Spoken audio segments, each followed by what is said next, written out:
What's up? What's really good, chosen ones? Look, stop whatever you're doing. Seriously, put that phone down, pause that snack, because you are about to witness a revelation that will not only change your perspective on life, but possibly save your spirit from a legal battle you didn't even know you were fighting. 5 seconds is all it took for them to realize they were about to catch a case. Not a small fine, not a parking ticket, but criminal charges for trying to steal what was never theirs.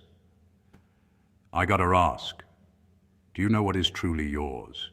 Have you ever felt this invisible, intense pressure, like someone or something is actively trying to block your blessing, to hijack your destiny, to steal the inheritance you were born to claim? Sarah was a chosen one.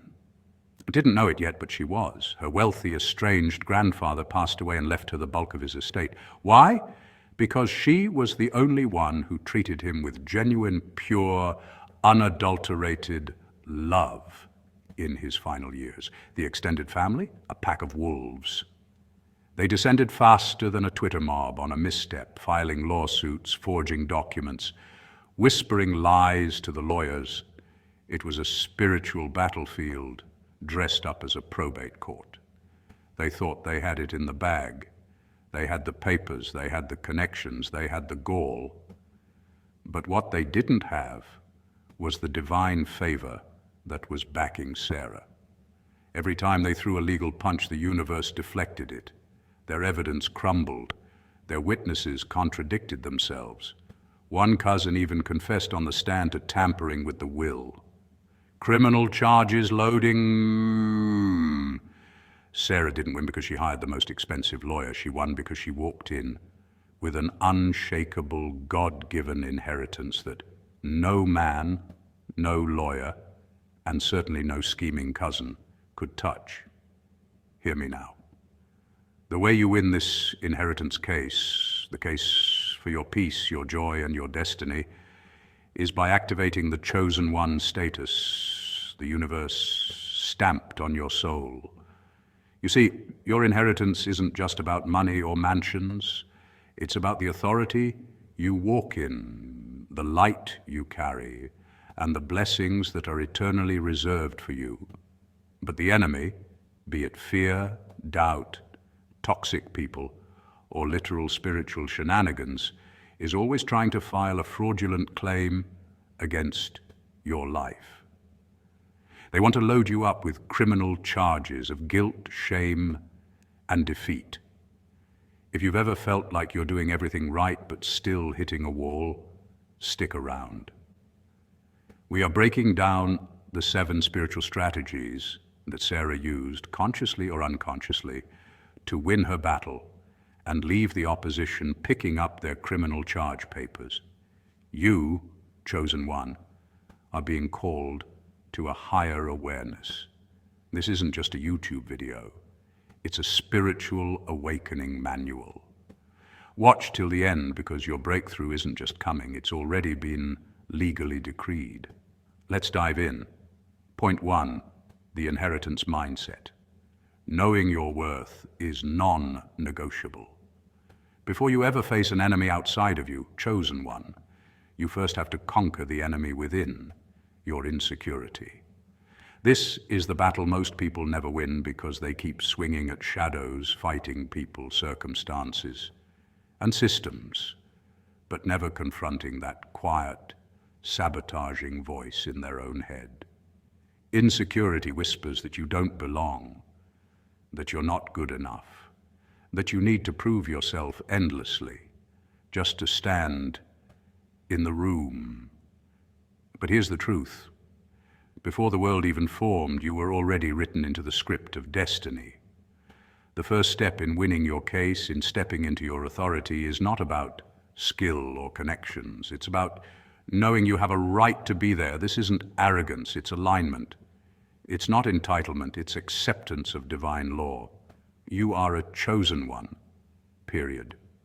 And when God appoints you, no committee of naysayers, no gossiping crowd, no jealous spirit can cancel your assignment. Think of it this way. A king doesn't beg for his crown, and a queen doesn't apologize for her throne. Their authority isn't based on opinion polls or public approval. It's based on decree. And that's exactly how your identity works in the spiritual realm. You don't have to convince the universe of your worthiness. You simply have to walk in the truth of what's already been declared over you. The danger is not that you'll lose your worth, but that you'll forget it. And this is where the battle becomes very real, because the devil doesn't major in finance. He majors in identity theft. He's not after your money. He knows wealth can return.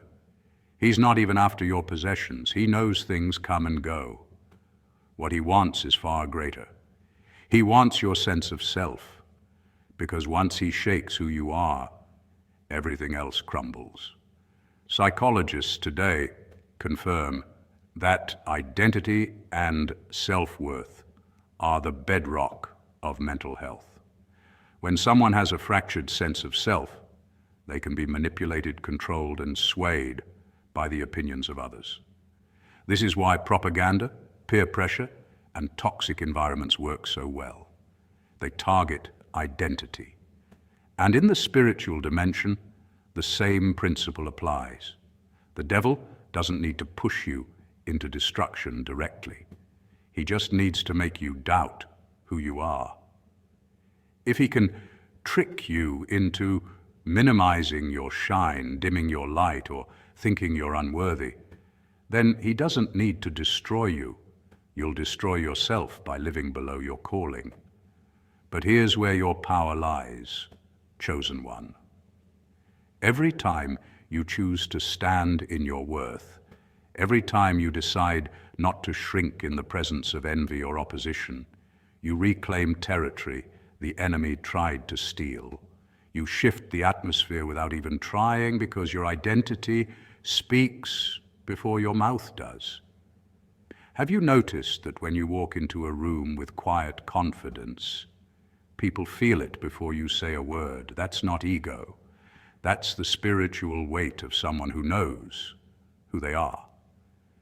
It's magnetic, it's commanding, and yes, it can even intimidate those who are still lost in insecurity themselves.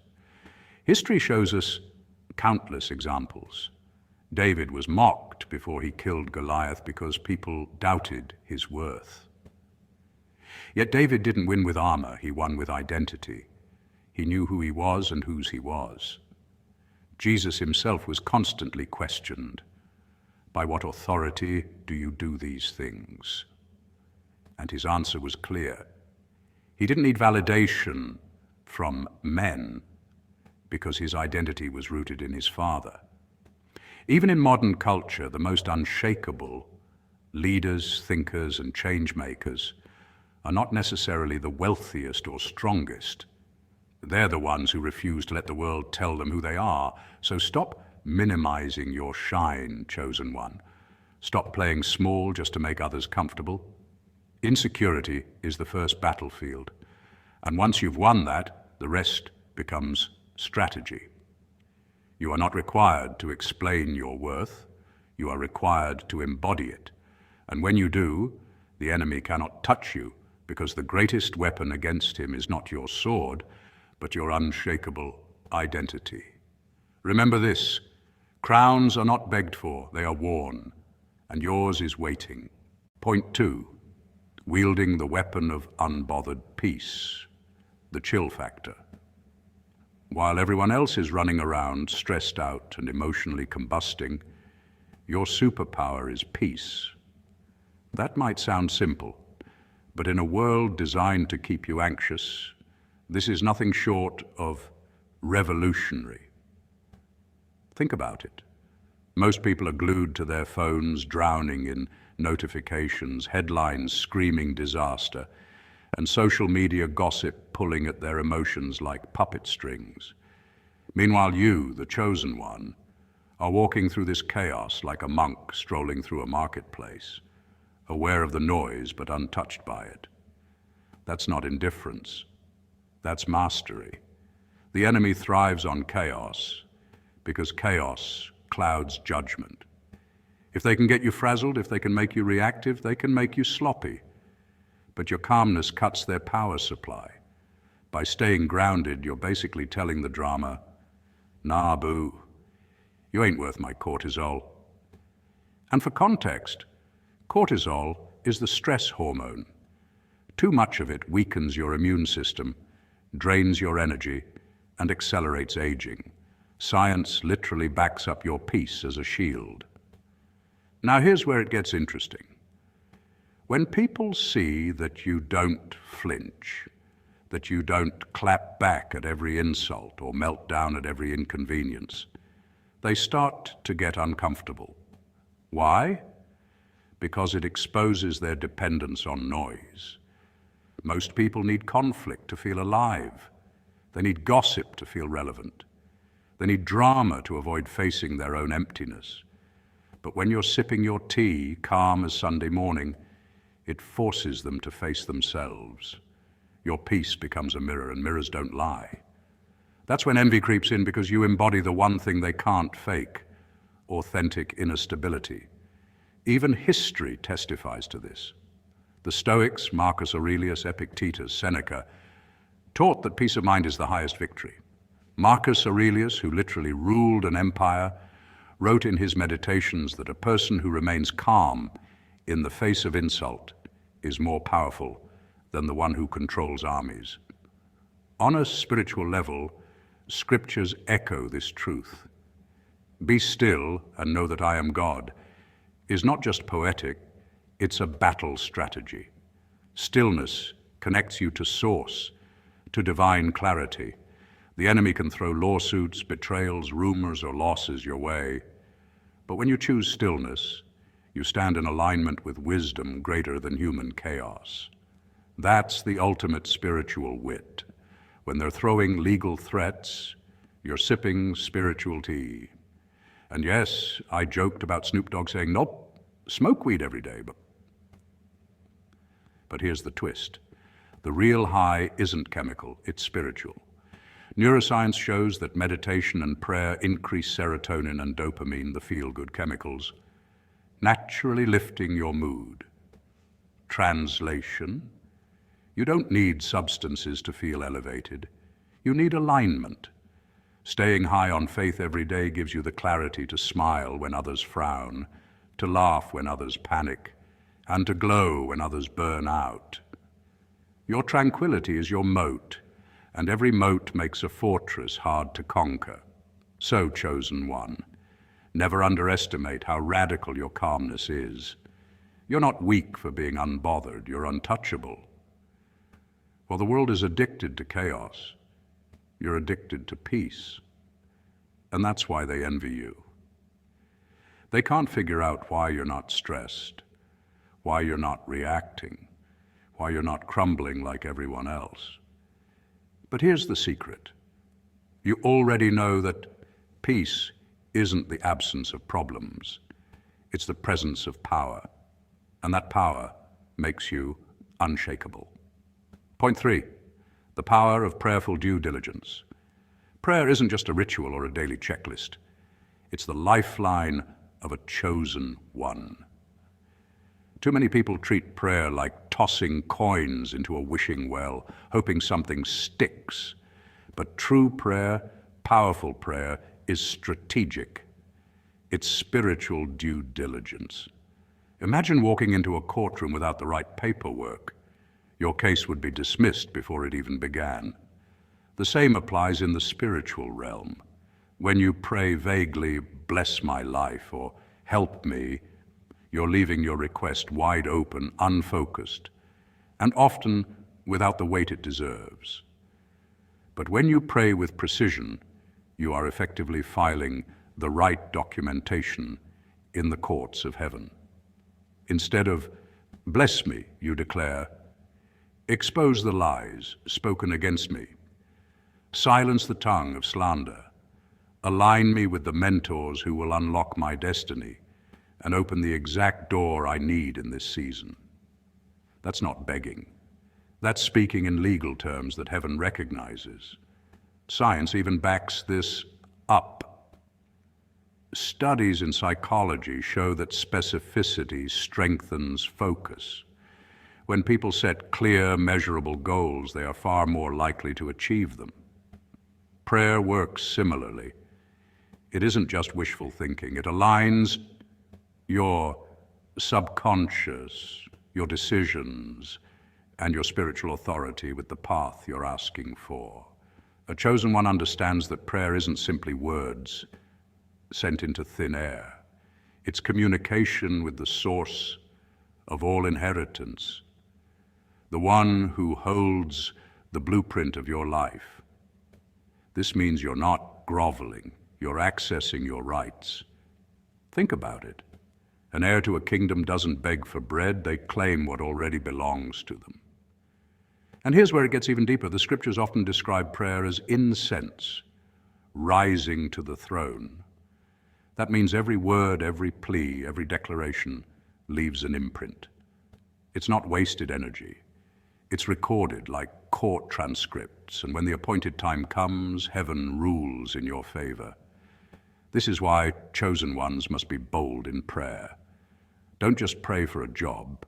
Pray for the job that matches your skills, protects your peace, and multiplies your resources. Don't just pray for protection.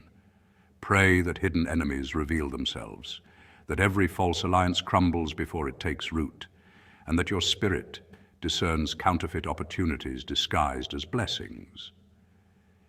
Entertaining as it may sound, think of prayer like Wi-Fi.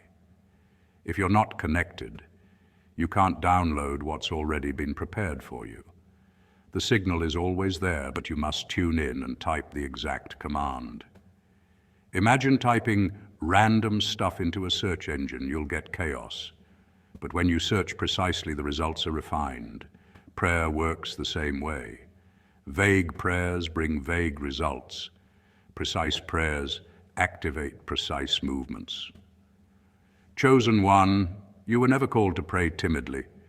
Your words carry authority, like legal declarations stamped with heaven's seal.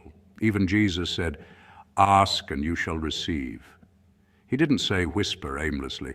He meant petition boldly. Each time you pray specifically, you're building a paper trail in the courts of heaven, ensuring that when opposition arises, your case is undeniable.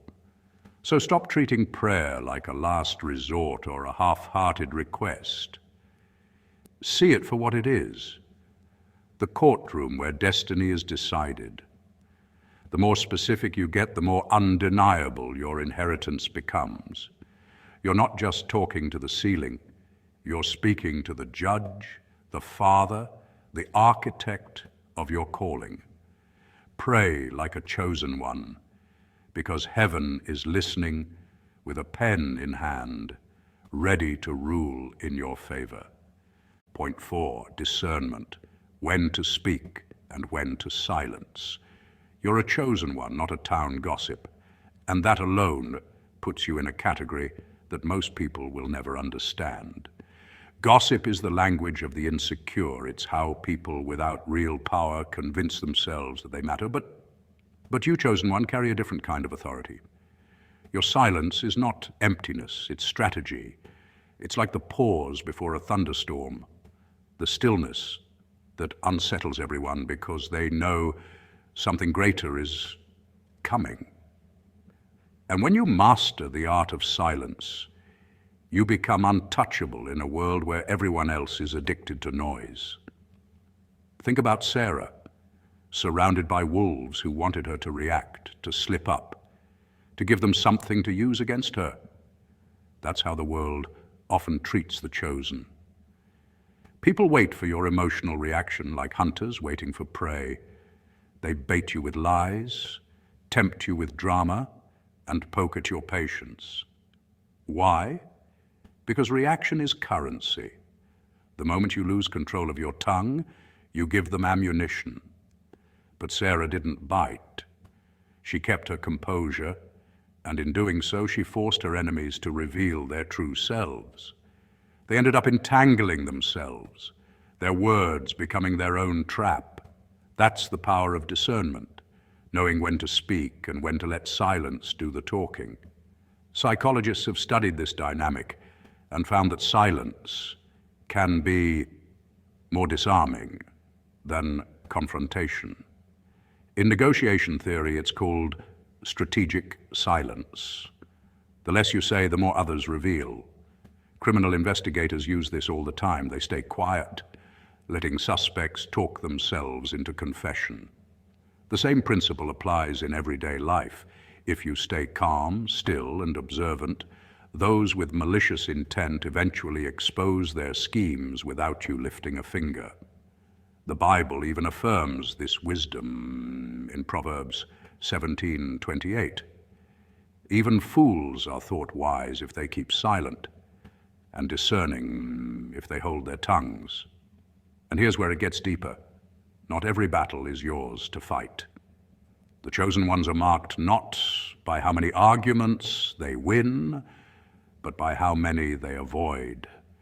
The enemy thrives on dragging you into pointless disputes because it drains your energy and distracts you from your mission.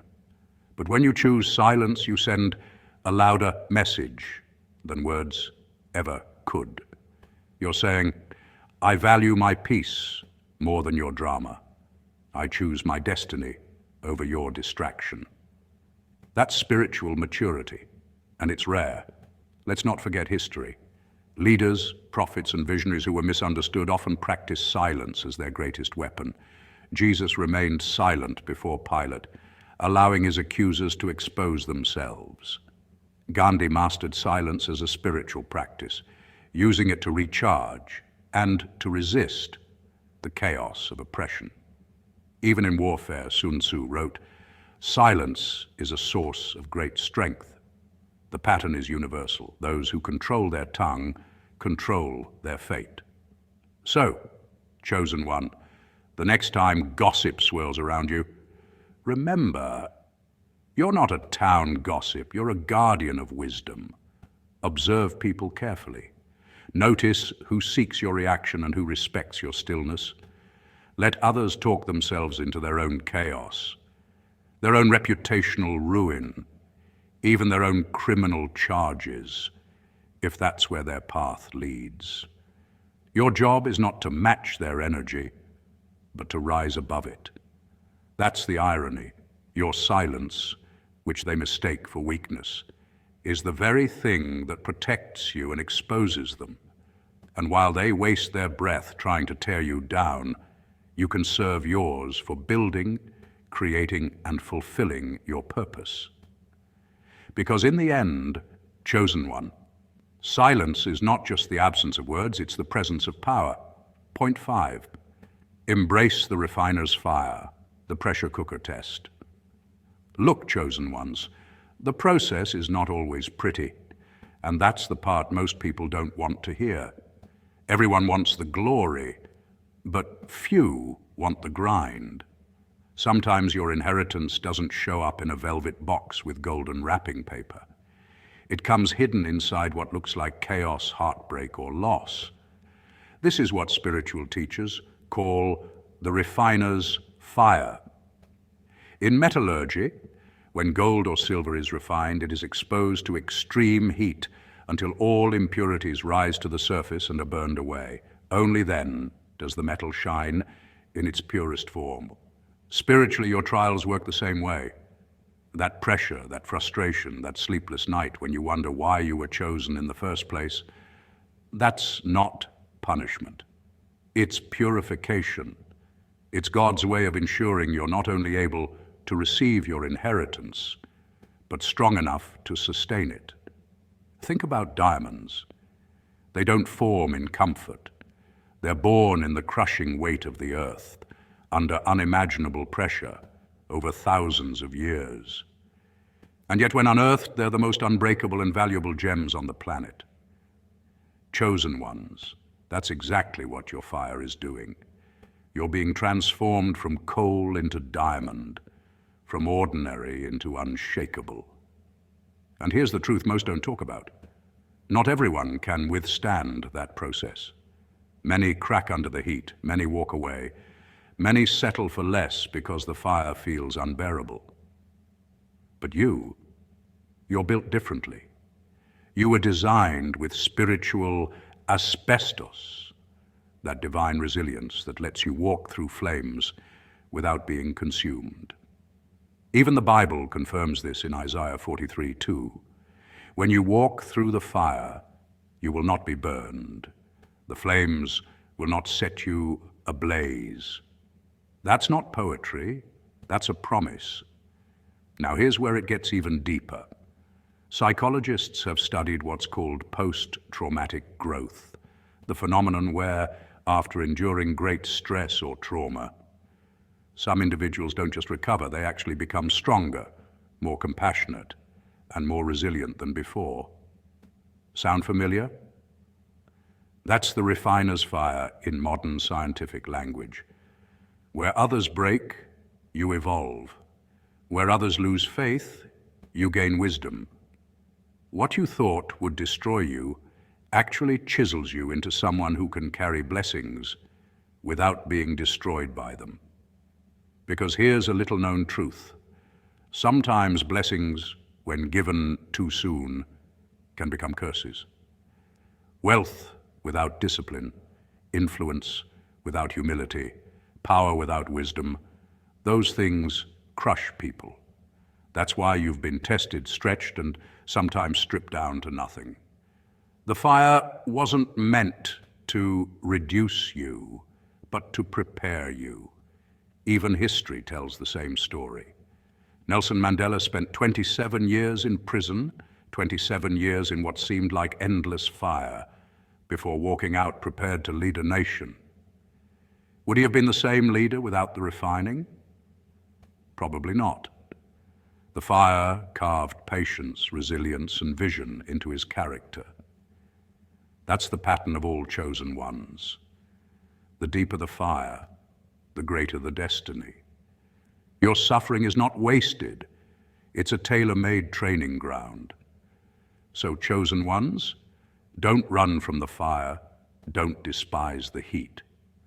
Walk through it with your head high, clothed in your invisible asbestos suit of faith, courage, and divine protection. Every tear you've cried has been cooling water on the flames. Every sleepless night has been shaping your spiritual muscle. Every trial has been a classroom, teaching you strength that no textbook could ever offer. And when you finally step out of that furnace, you won't look like what you've been through. You'll radiate with a brilliance that commands respect without you even asking for it. Your inheritance is waiting, but it needs the strongest version of you to hold it. That's why you're in the fire now. So embrace it, endure it, and rise through it. Because once the refining is complete, chosen one, not even the fiercest flames of envy, gossip, or opposition will have the power to touch you. You'll stand as living proof that fire doesn't destroy the chosen. It reveals their true shine. Point 6, the godly quality of unwavering integrity. This is the game changer. While the wolves of the world cheat, manipulate, and chase success through deception, the chosen ones take a different path, one built on integrity. Why? Because integrity isn't just a moral preference. It's a spiritual law in motion. It's the invisible current that keeps your soul aligned with divine truth. For those who walk in the light, character becomes the silent witness that speaks even when the world turns against you. It's your unseen legal counsel, your spiritual advocate, defending you when lies and manipulation rise to challenge your name. History and scripture alike affirm this truth. Falsehood may enjoy a fleeting victory, but it can never stand the test of time. A house built on deceit collapses under its own weight, while a foundation built on honesty endures through every storm. Even modern psychology echoes what the ancients already knew. Research consistently shows that people who live with integrity experience less stress and greater inner peace. Deception, on the other hand, drains the human mind. It demands constant mental energy to keep up appearances, to remember lies, fabricate new ones, and maintain false impressions. This endless cycle of fear and concealment creates anxiety, guilt, and eventually burnout. Integrity, however, liberates the mind. You don't have to keep stories straight when your truth is unwavering. Psychologists note that this alignment between belief and behavior fosters mental clarity, emotional stability, and stronger self-esteem. When your words match your actions, your conscience rests easy, and that serenity becomes your greatest strength in chaotic times. But integrity is not just psychological, it's energetic. Across spiritual traditions, Christianity, Buddhism, Hinduism, and others, truth carries a magnetic frequency. It attracts favor, protection, and divine order. The Bible encapsulates this principle beautifully in Proverbs 10:9. Whoever walks in integrity walks securely, but whoever takes crooked paths will be found out. This isn't mere poetic wisdom, it's a universal principle at work. Shortcuts may lead to quick wins, but they corrode the spirit. Lies may build castles, but those castles crumble when the winds of truth blow.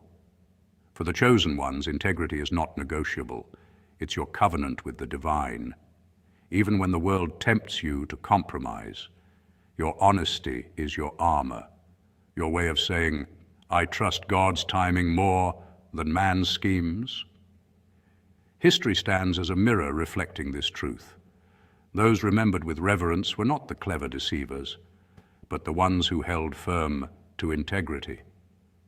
Abraham Lincoln, famously dubbed Honest Abe, earned his eternal respect not through charisma or power, but through unwavering truth. In contrast, countless figures who ascended through corruption are remembered not for their achievements, but for their disgraceful falls. Their names echo as cautionary tales, reminders that deception always has an expiration date. Integrity, however, builds a legacy that no scandal can erase. So, chosen one, understand this deeply. You don't have to fight darkness with darkness. When others resort to deceit, you win by remaining authentic. Your transparency is your testimony. Your consistency is your defense. The wolves may mock you for refusing to cut corners, but time will reveal who truly walks in strength. When envy tries to tarnish your image, let your history speak louder than any rumor. The universe itself bends toward truth, and divine justice never fails those who stand in the light. Remember this, wolves may run fast through the night, but only those who walk in integrity stand tall when the sun finally rises. Point 7, the ultimate takeaway, the quote and the verdict. Let me drop this truth bomb right here. Chosen ones, because it's not just a quote, it's a law of the universe. What is done in the dark will always be brought to the light. The delay is not a denial, but a divine setup for a public testimony. This isn't just poetic. It's spiritual physics. Every hidden action, whether good or bad, carries an energy signature. In quantum physics, energy cannot be destroyed.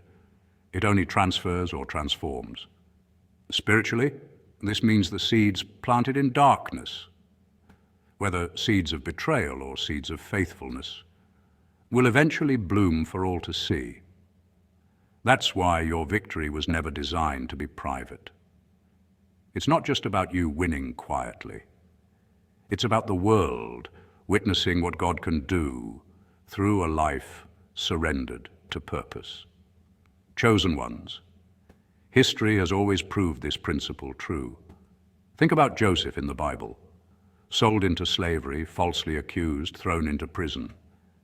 Yet every injustice was only positioning him closer to the throne. The delay wasn't God ignoring him. It was God aligning circumstances, for a testimony so big no one could deny it. Even modern psychology echoes this truth. Studies show people who stay resilient under hardship build stronger neural pathways for perseverance and success, making them not just survivors but leaders.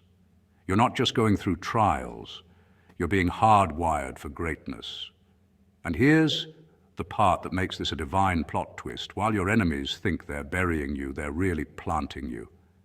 Seeds don't die in the soil, they transform.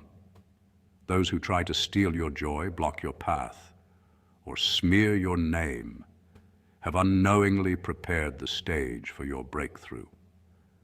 Karma, destiny, call it what you will. It's all under divine orchestration. Your only assignment, chosen one, is to stay awake, stay aligned. Keep walking boldly into the inheritance stamped with your name before time began. Your story is not a cautionary tale, it's a living testimony. And when the light hits, your victory won't just vindicate you. It will inspire countless others to believe in their own calling, no matter how dark their night may seem. So go forth, chosen one. Now that you understand the spiritual dynamics at play, guard your heart and mind against anything designed to distract or mislead you. Every day, countless people lose sight of their purpose because they underestimate the subtle ways life can pull them off course. Staying locked in isn't just a catchy phrase. It's a discipline rooted in self-awareness, faith, and consistent action. Studies in positive psychology show that individuals who remain focused on their goals are far more likely to achieve fulfillment and resilience in times of adversity. Don't just watch this video, live it. Share this message with those fighting unseen battles and help awaken others to their destiny. Your journey inspires more than you know.